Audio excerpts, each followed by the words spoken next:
Hello everyone, চলে এসেছি আমি আবার একটা নিউ মিনি ব্লগ নিয়ে। আশা করি তোমরা সবাই ভালো আছো। আমিও খুব খুব খুব ভালো আছি। তো বেসিক্যালি দেখতেই পাচ্ছ আমরা কোথাও বেরিয়েছি। তো কোথায় যাচ্ছি?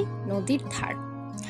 কিছু কিছু মানুষদের জন্য এই নদীর ধারই হলো সমুদ্রের পাড়, কারণ ওখানেও এত সুন্দর হাওয়া।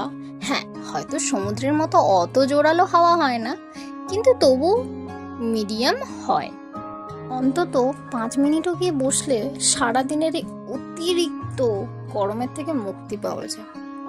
আর সত্যি কথা বলতে, তমলুকের নদীর ধার এখন আগের মতো নেই, কত চেঞ্জ হয়ে গেছে।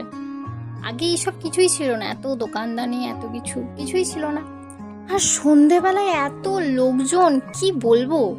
তারপরে আমরাও যে একটু জায়গা খুঁজে বসে গেলাম।